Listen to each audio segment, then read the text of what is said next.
The views and opinions expressed by guests on the TWBC podcast are solely those of the guest and do not necessarily reflect the views of, nor constitute an endorsement by the host, TWBC, or the advertisers. National championships, Confederation championships, World championships, major professional events. For over 3 decades, he has been there for many of the sport's greatest moments. And now he brings you even closer to the movers and shakers in the world of high-echelon tournament water skiing. From the founder and creator of the Waterski Broadcasting Company comes the TWBC Podcast. And now here's your host, Tony Lightfoot. Well, greetings and salutations to all who have come to listen to this latest episode of the TWBC Podcast. I am the aforementioned Tony Lightfoot, and have a rather special episode here with a rather special athlete, a skier who dominated the world ranks many seasons ago, and for her achievements, she will be honoured by the Australian Waterski and Wakeboard Federation as being one of their latest inductees into the Australian Waterski Hall-of-Fame. Her name is Emma Sheers. So good day to you there, Emma. Hello, Tony. Thanks for having me. Good. It's always a pleasure to talk to you whenever the opportunities come around, which don't come around that often. Whether it be me not being able to make it down to Australia, or you not being able to make it outside of Australia, which has kind of been complicated a little bit over the last couple of years, wouldn't you say? Oh, it's incredibly complicated here. Since 2020, it's been hard for people to even get here to Australia. So our borders have been locked down for quite a long while, and even our state borders, state to state, we haven't been able to travel interstate. So it's been a really tough time for people here in Australia and for families. You know, I have a sister-in-law who's in Switzerland, so we haven't seen her for 2.5 years now. So it's incredibly difficult for everyone. Yes, and because it's a little bit of a tricky situation in Australia because the states themselves have jurisdiction for the most part so far as who they let in and who they don't, so far as crossing the borders. Not so much the federal government, from as far as I can tell, right? Yeah, that's exactly right. So our state governments have made the decisions when the lockdowns occur and what happens, and Queensland, we've pretty much been in lockdown from other states for over 12 months now. And so I've only just reopened the borders in the last few weeks. And so we're having quite a lot of COVID cases here in Queensland at the moment. So it's been really, we're probably only getting our very first taste of what it's been like, because we've pretty much lived with it, with not having it at all here because we've been locked down.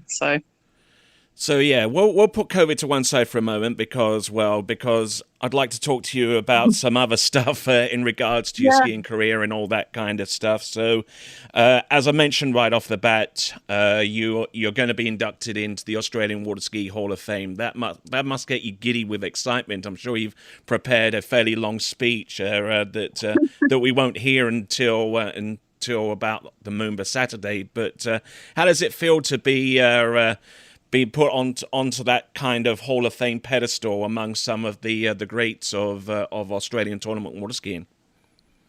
Oh, look, of course I'm incredibly honoured. You know, the names that are there before me, they are the names that I looked up to all those years ago when I was growing up and aspiring to be the best in the world. And so for them to honour me in that way, I am, I feel very privileged. I know that not everyone gets to be inducted into the Hall of Fame, So I'm very honoured, basically, and I'm really looking forward to the night. I think it's a night that, will be great not only for me but for my family and those who supported me throughout the years. All right then, yes, and as I mentioned, it's going to be you're going to be inducted on the Moomba Saturday, which I think it's towards the end of the tournament itself. I think a good friend of yours, Ryan Green, is actually going to be inducted around about the same time. How do you feel about him joining you in the same class, as it were? Yeah, I think it's lovely, and it'll be nice to have one of my friends there being honoured as well. And Amber Wing and her husband as well are being inducted. So to have those people who, I had a fair bit to do with over the years, and on the same night, it'll be a lovely evening. And Ryan's been a member of the Australian team for a lot of years, and done incredibly well in his career, and it'll be great to be there on the same night. And both he and yourself have had long and storied careers. Let's try and go back a little bit, some, because I think about the first time that I actually met you was maybe in about the mid or late 90s. When you were traveling across, and I think you were training for like the first time in Central Florida with the likes of Scott Ellis. Kind of take us a little bit back to that experience and what it was like for someone fresh out of Australia to be kind of thrust into that kind of deal, as it were. Yeah, well, look, it was a bit tricky. I was a 17-year-old when I landed in the US for the first time.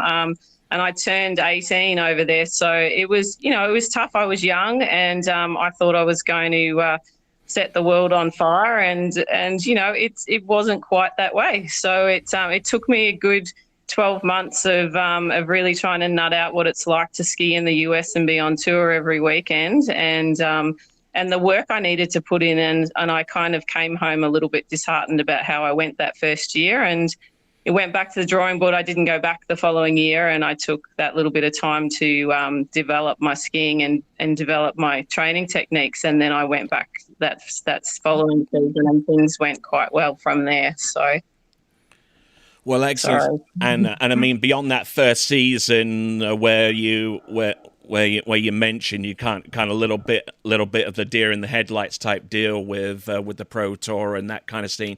Kind of give us a little bit of a sense of what it was to ski professionally back in that time, because it is like chalk and cheese compared to what a good portion of the skiers have to put themselves through now to be successful, in this day and age.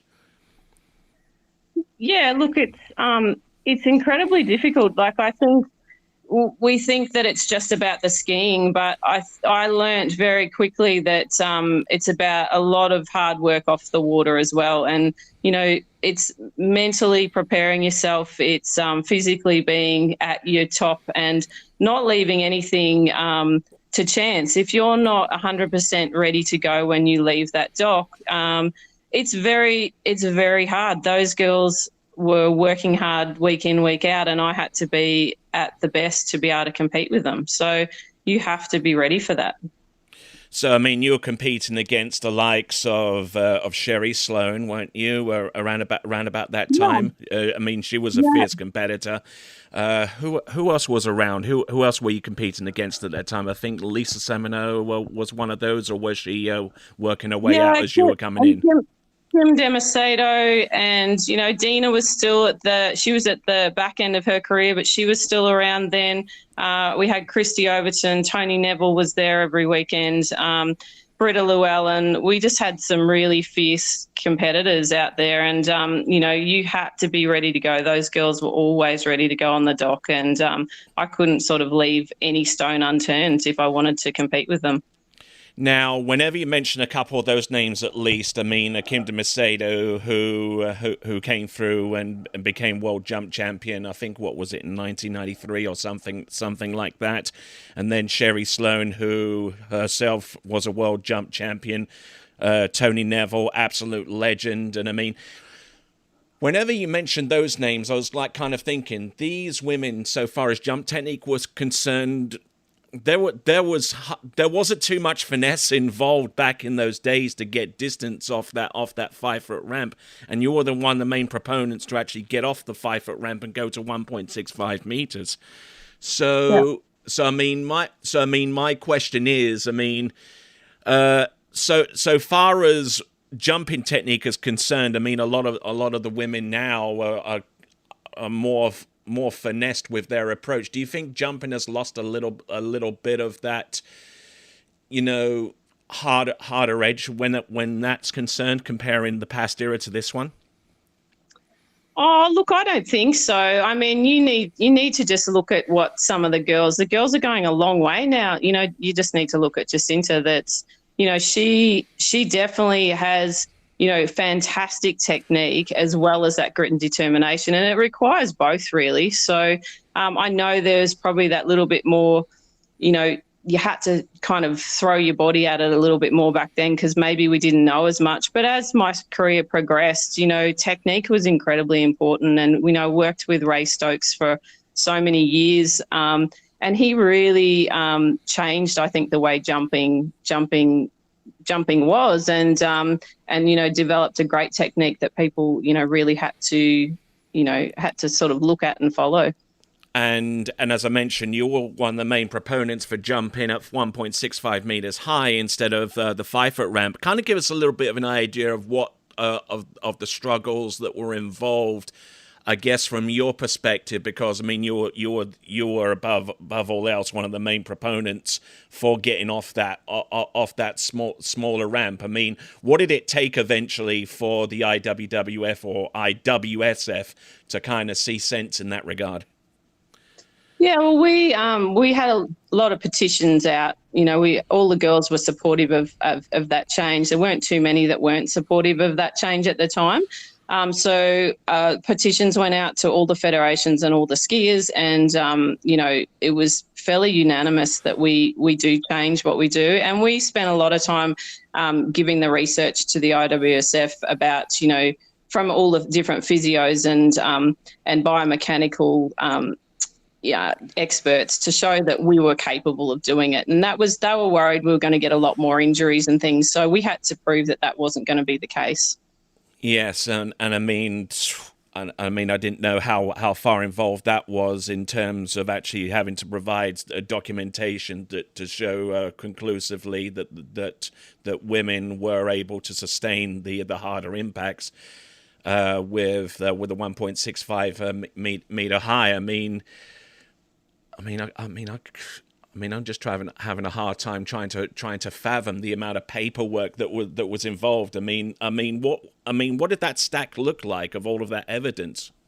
It was pretty thick. I still have the stack because it was history, and it was, you know, I have the signatures and I have, you know, some of that documentation that we went through because it was something that was really important to me, and I felt really strongly that women were really capable of doing this, and I felt that we'd been held back for too long. And, you know, I think the combination of the ramp height and the extra speed it worked really well, and it's still working really well to this day, and it's allowing, you know, women to really show what they're capable of on the jump ramp. And, you know, I'm really proud of that effort. Excellent stuff, and I think the proof in the pudding is the likes of, well, you mentioned Jacinta Carroll a little bit earlier on, but I mean, she's just become the first ever person to go over 200 feet, and that probably wouldn't have happened were it not for your efforts.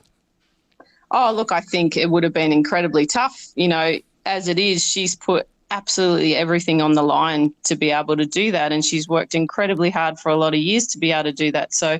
Yeah, I'm really, you know, my brother's done a lot of work with her since Ray passed away, and they've worked hard together to improve her technique and get her to a position where she could do that, and you know, it's a real credit to her. And spoke to Jacinta Carroll quite a while back before the World Championships. Spoke to her during the Malibu Open, as a matter of fact, and she got really teary-eyed whenever we mentioned Ray Stokes and the contributions he made.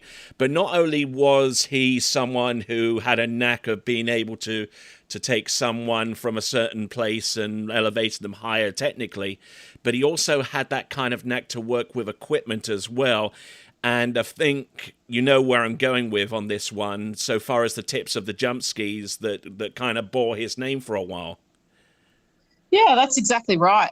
So, you know, the Stokes tips were kind of revolutionary in our sport. They changed the way jump skis were. And I don't know if you know, but I actually had cut off tails as well. So I was able to ride a much bigger pair of jump skis, but that inside rail was smaller, so I could still turn them. So just all sorts of different things that he came up with. And, he came up with suits that, were much more aerodynamical and helmets that did the same. So he was always thinking outside the box. It's, he just wanted to really improve what he did with his athletes. How did it feel like to be a guinea pig for some of that stuff? I actually was pretty excited at the time. I should have been probably more worried about it, but he always made sure everything was pretty safe before we got on it. So I felt really, really blessed that I got the opportunity to try all those things before everybody else did. So, it was an exciting time, really. Excellent stuff. So, And talk a little bit about Ray as a person, because we got a little bit from Jacinta a little bit later on last season, but obviously, aside from the fact that he was just a unique person, one of a kind that dealt with equipment, but he took a really holistic approach whenever it came to working with skiers such as yourself to get you from one place to ultimately the place that you ideally would like to be. Yeah, he worked really hard with us, and he sacrificed a lot of things for us along the way and helped support us. It was never easy for my mum and dad to be able to afford a lot of coaching, and he really discounted a lot of that for us over the years, and he worked really hard to help us as much as he could. And look, he's a great human being, lots of fun and very funny guy to be around. He always made training lots of fun, and I think I probably didn't have as much to do with him towards the end of my career. We moved away from things that he was doing, but he had a big influence in my early days, and I appreciate the work that he did with us. All right then. So let's continue on a little bit and try and go in a little bit deeper so far as your career is concerned, especially when it came to the World Championships. When was your first world title? I think it was like 1999, or was it just a little bit beyond that, a bit before that? No, 99 was my first senior World Jump Championship that I won. So so I was pretty proud of that. That was in Idriscalo in Italy. So that was pretty nice. You also had a go at the slalom event, didn't you? I mean, you were pretty rocking it on top of the slalom ski too, right? Yeah. So then in 2001, I actually won slalom and I didn't win jump, so I didn't back up the jump that year. So it was interesting, but yeah, 2001 and then 2003, I won both. So that was kind of. That was a really proud moment for me to be able to win both at a World Championships. Was pretty cool. Kind of taking baby steps, win one in 1 year, one in the other, and then both on the third try around, right? I know, exactly. So I really, the year that I won my first World Slalom Championship, no one expected me to win that, obviously. That was, we had Christy Overton and that there. She was expected to win that. And we had a runoff to and for me to win that. So, I was only just developing probably as a slalom skier, and people were starting to recognise me as a slalom skier back then. I think it was sheer determination that year that helped me to win that. So, yeah, so it's incredible to be able to compete with the likes of Christy at that event. All right then, and moving right along. I mean, to the present day, towards the present day, weren't you one of the few that actually tried ski flying as well? Yeah, well, the guys around me who I skied with all the time, developed ski flying. So my brother had a big influence on that as well. And so I was lucky enough to get to have a play with them and get to learn how to do it to start with. And, I absolutely loved it. It was so much fun. But, it's the same as anything when you start pushing the boundaries with that ski flying. It was pretty hairy and pretty dangerous at times, but what an incredible feeling, for me I think my best jump was 221 feet or something. So it's pretty fun to be able to fly out that far over the water and land safely. Yeah, and I think play is probably probably wouldn't be the word that I would use. I mean, considering the risks involved. I mean, because that boat must have been jacked up to, like 40 mile an hour, 100-foot line, longish ramp. And I mean, if you make one false move, I mean, off the second wake, then you've got hardly any time to refuse, right?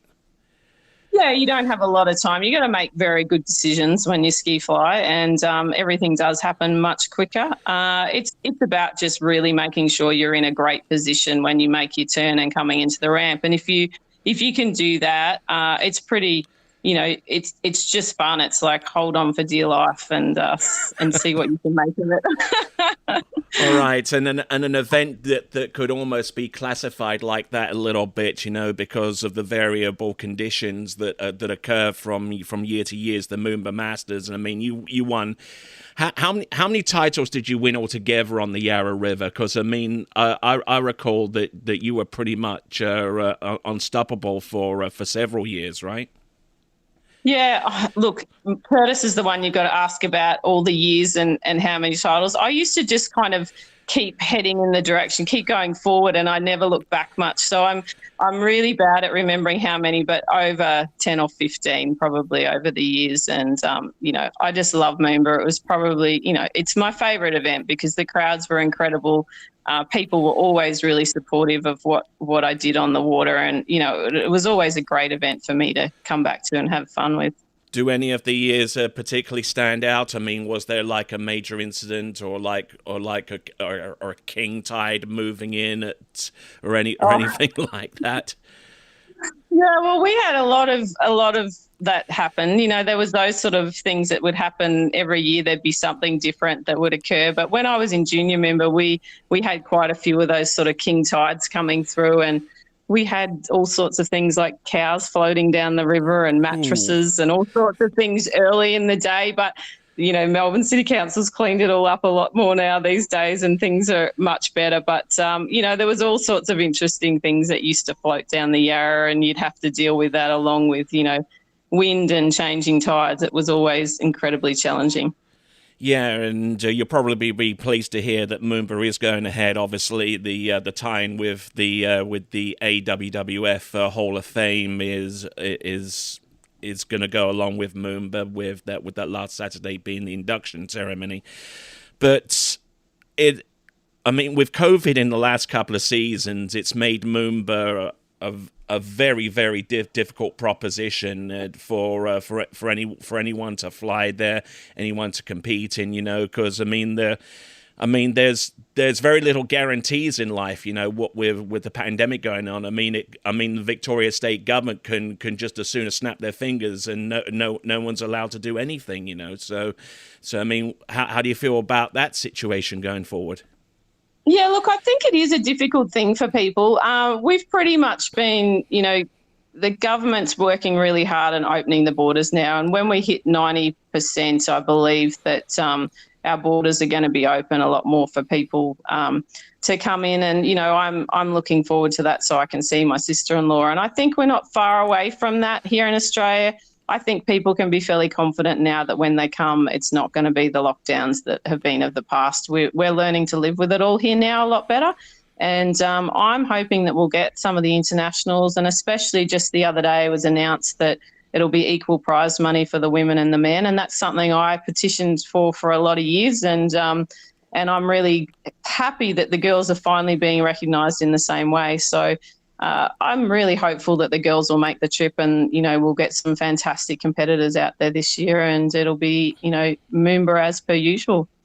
Yeah, I was about to ask you along those lines. Thank you very much for asking yourself and answering that question. Yes, because Moomba has decided to go with equal prize money, as has been the case for the likes of the Mastercraft Pro and the Malibu Open, and I think the Masters at Callaway Gardens have done that beforehand. So kudos to all of those entities involved. You've been a remarkable athlete, and you've in the last few seasons have opened up your ski school. You're in Column Bay, isn't that right? In Queensland, right? Yeah, we're in Coolum Beach here in Queensland. Yeah. So Yeah, so we've actually been open. This is our 9th season now, so we've been here a little while now, and we've got an incredible group of kids that we're enjoying coaching these days. My husband Rick and I, and it's really rewarding for us being able to see that next generation of skiers come through and do really well, and my son's going well and enjoying his skiing as well. So I think for us, it's just about seeing the next generation do well and passing on the knowledge that we learnt over all those years. Yes, and what's been the major challenges? You're almost going to celebrate a decade of being in business at a ski school, and there are several challenges involved, health and safety and all of that, and it's been complicated by COVID-19, So, kind of give us an idea of what challenges you've had to face and what you've had to succumb in order to keep your facility going for as long as it has. Well, I don't know if you've got a couple of hours, Tony, but that's that's kind of what ours has been an incredible journey, and it's been over 20-year journey, to be honest. It took us at least almost 15 years from the time we started to acquire this property to the time we actually were able to step foot on it and start working here. So it's been a really long process, one I probably wouldn't have done had I known how much hard work it was going to be. But we're here now, and we have an incredible place. And we run a cafe here. We've got an aqua park here. We have a gym here, and we also have the skiing. So we supplement the skiing with those other things as well, which that our skiing's our passion, and the other things help keep it running as well. So it's been tough. We've had to do water tests and noise tests and environmental tests, and you name it, we've had to provide the documentation. Here in Australia, you've got to jump through a lot of red tape and a lot of hoops, and so we did all of that. Yeah, we've jumped through every one, actually. There hasn't been too many we haven't had to. So running your own water ski lake is not the easiest thing to do. It's a really tough thing. It's very rewarding, but at the same time, trying to do the work we've done to be here is probably a little bit crazy. I can imagine. I mean, it's basically the same anywhere in the world. You want to set up your own business, then you got to go through all the regulatory stuff, health and safety. Lord knows what else. And kudos for you for actually for keeping up the fight and for keeping going. But As we begin to wrap up this podcast, which I thank you very much for spending a little bit of time with, what with the time difference and everything, it kind of complicates matters, but we're able to get this done. Obviously, one of the major news stories that's occurring right now in Australia, around about the time that I'm talking to you, is that whole Novak Djokovic thing, that whole 11-day debacle, whether he was coming in, he was out, he was in, and then he was eventually given the heave-ho. There are a lot of people that will view this in a lot of different ways, from being a sports person to someone who's more concerned about health and safety. But do you honestly feel that cooler heads have prevailed and the right decision was made in light of the evidence that was presented and was ultimately given? Oh, look, I think it's been an incredibly tough time for Australians. We've had to follow lots of different rules and regulations to be able to visit our families, and one of them is being vaccinated, fully vaccinated, and the other one is being able to, you need to have a proper medical exemption, which it's really proved that he didn't follow those things. Australia, he hasn't ticked the right box on his declaration. He had been travelling in other places. He was not being quite truthful about what he was here, all the things that he was here to do. And so I think as Australians, when we've been through such a tough time, we expect people to follow the rules because we've had to follow them for such a long time. So we don't feel that people can just come in when they're not following the rules as well. And so I think that's pretty much what our country is feeling like right now. And, I know he's been made an example of, but I think rightfully so, to be honest. So, yes. he tried. Looks like we got another. Looks like we got another guest almost about to make an appearance. So from Novak Djokovic, I mean, obviously it seemed on the full light of day that he was just trying to chance his luck and hopefully go through. But obviously that didn't go the case. Now, a lot of people, especially within the sporting realm, have been a little bit hesitant to actually have a vaccination because they don't know everything that's in it or whether it would have a detrimental effect upon their sporting performance. Do you subscribe to that, or are you someone of the persuasion that, you know, for the sake of the greater good, you have to have it, really? Well, I think as far as I'm concerned, I'm triple vaccinated, so I'm very much in support of the vaccination. We feel like we can't get back to any sort of normality unless people are vaccinated here, and I feel like, you know, our hospitals have done it incredibly tough, and our medical staff, and I feel, you know, to be able to support them in what they're doing and trying to keep us all safe, that we need to be vaccinated as a bare minimum, and then, you know, hopefully we can get on top of this and get back to some sort of normal life, and they won't have the strain that they've had. So that's where I come from, and I'm fairly strong. I have strong views about that, I guess. All right, then. So, and I think we'll put that subject to bed, and we'll also put this episode of the TWBC podcast to bed as well. But typically what I ask of those that I interview at the end is if they have anyone to thank or to acknowledge. So I'll give you a little bit of time to do that, and then we'll wrap it up from there. Thanks, Tony. I just, I thank my family for the hard work and effort they've put in over the years, and my husband, Rick, who's sacrificed a lot for me as well to get me to the levels that I got to. And, you know, I just want to thank people like Brenda Baldwin, who was a fierce competitor of mine, but also housed me in the States for, 15 years of my career. So I'm really grateful to those people who had a lot to do with my career, and, so many people and so hard to thank, but it's, but I am very grateful at the end of the day, and looking forward to celebrating with them all at Moomba. Indeed, and I'll be looking forward to hearing that speech and that presentation when the video and the coverage becomes available.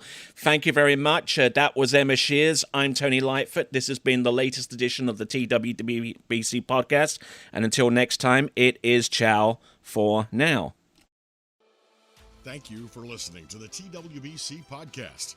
Be sure to check out our website at waterskibroadcasting.com. Links to our presence on major social media platforms can be found there, as well as updates to our webcast and this podcast. Duplication or rebroadcasting of this broadcast without written consent of TWBC is prohibited.